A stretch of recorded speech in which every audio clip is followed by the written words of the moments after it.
Hi, and welcome to the Ark Files, a seminar that is going to be all about the Ark of the Covenant. Now, if you don't know much about this item or its history, you can still follow because I'm going to try and make it simple, and I'm also going to share some basic knowledge. And if you're one of those who already know a lot, I'm sure I'll be able to shed some new light on the topic for you.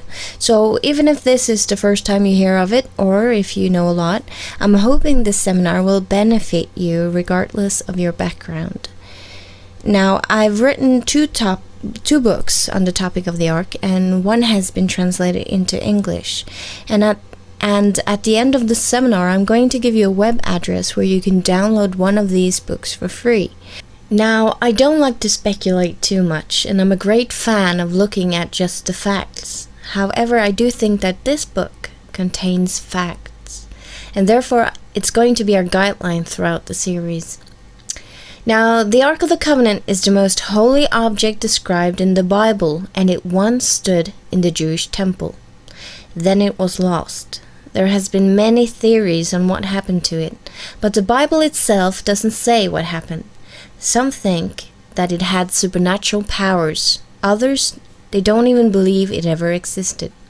In our days, the Ark has been portrayed in at least one fantasy movie, and here's a rather large replica from the carnival in Rio, and here in Jerusalem is a replica being escorted by Christians and Jews at Sukkot.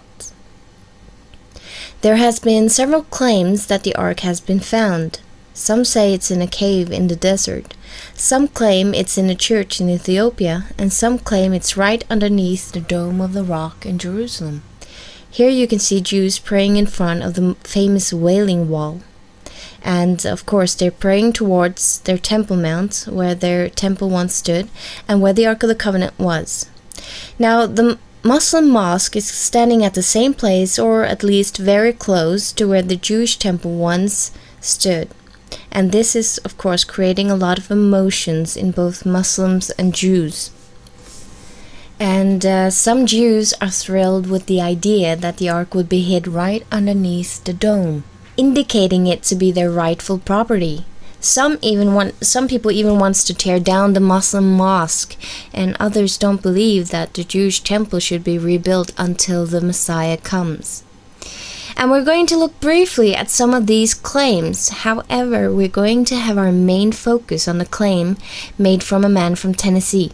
He started excavating in Jerusalem in 1979, and he claims he found it in 1981. His claim was shocking to many because he claimed the Ark was and is hid right underneath the Golgotha escarpment where Jesus was crucified. And he said there was an earthquake crack going from the crosshole down towards the cave, and that blood had gone from Christ's side and down onto the Ark. So we are definitely going to look into this claim. But first we're going to go through the basics so that anyone, no matter what background, can follow this topic. The story behind why God had the Ark of the Covenant made. So, according to the Bible, in the beginning, there was a God who created the heaven and the earth, and the first human couple, Adam and Eve. And God gave them the right to rule over the planet and over all the animals. Their main home, or their base of leadership, was in a garden called Eden, where God had planted two special trees. One was the tree of life, and the other tree was the tree of knowledge of good and evil. They were not allowed to eat of this particular tree. God planted this tree in the Garden of Eden as a representation of their loyalty to their Creator and Supreme King. Now, some think this was the only commandment, but there was another. After the creation, God sanctified the Sabbath and made it holy, a memorial of Him as the Creator. So Adam and Eve had to sanctify this day also, and they were not allowed to touch or eat of the fruit of this one tree. And they were happy. However, a war had started in heaven, a battle between one of God's great cherubims and God Himself. And we read in Ezekiel 28, verse 14 to 15, You were the anointed cherub who covers. I established you.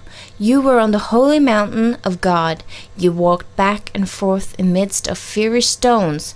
You were perfect in your ways from the day you were created, till iniquity was found in you. And from Isaiah, how you are fallen from heaven, O Lucifer, son of the morning, how you are cut down to the ground, you who weakened the nation. For you have said in your heart, I will ascend into heaven, I will exalt my throne above the stars of God. I will also sit on the mount of the congregation, on the furthest sides of the north. I will ascend above the heights of the clouds, I will be like the Most High. Now notice the words like the Most High. Like God, he wanted to be like God. Now there is a lot of mysticism around his name. He's not just known as Lucifer, but also the devil, the serpent, and Satan. Now in the Bible, names are sometimes used to reveal someone's character or someone's function. The word Satan simply means the opponent.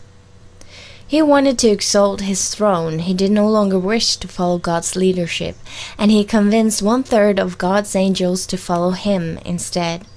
On earth, he came in the form of a serpent, and he tempted Eve to eat of the forbidden tree. So, you could say that Eve's sin had some similarity with the cherubim's sin, and that's why it was so serious.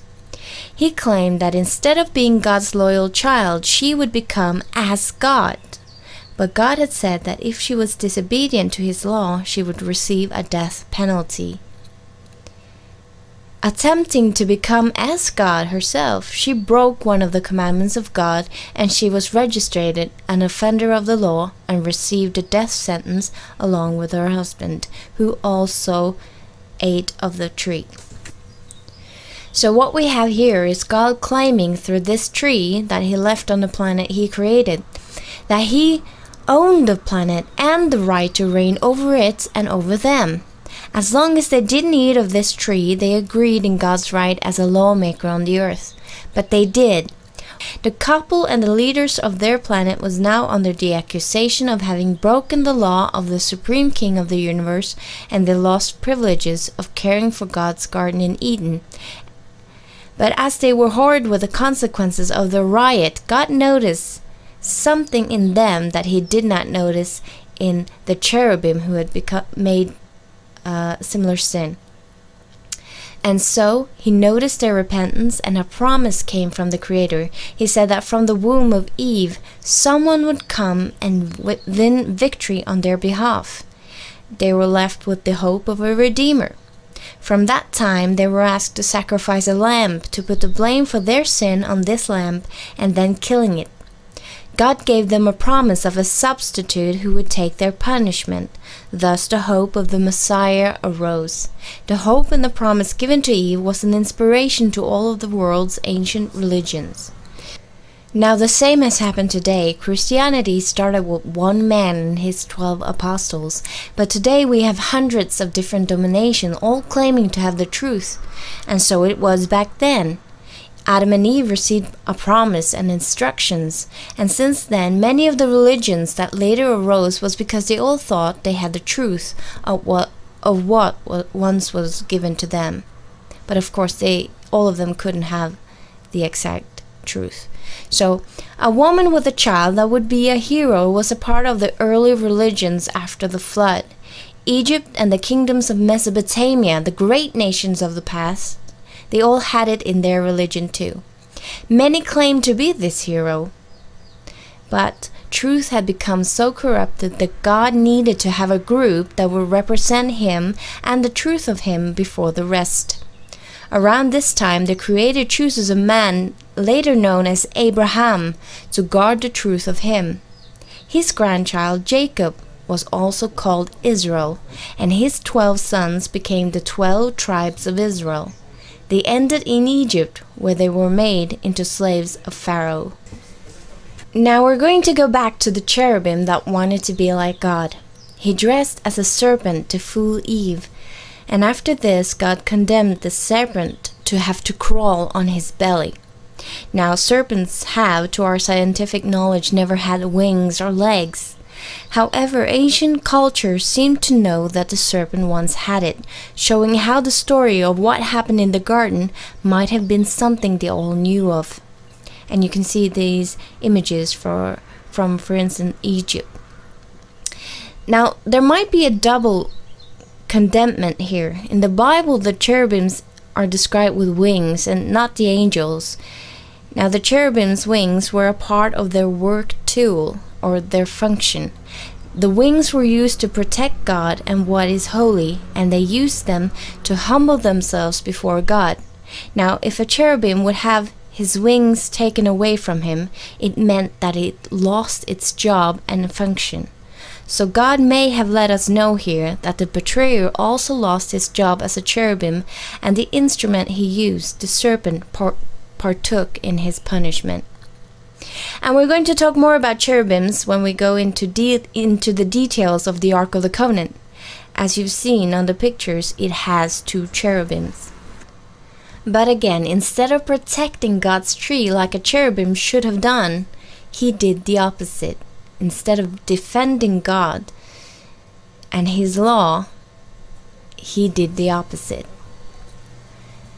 Now notice on some of the images from the early religions from Mesopotamia, where you also see cherubim standing on each side of a holy tree.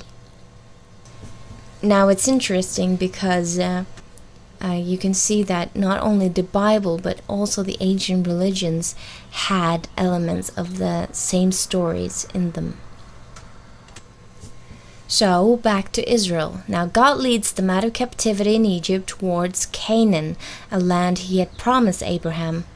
But first God wanted them to come to Mount Sinai, where he would make a special covenant with them. They were to represent him to the world.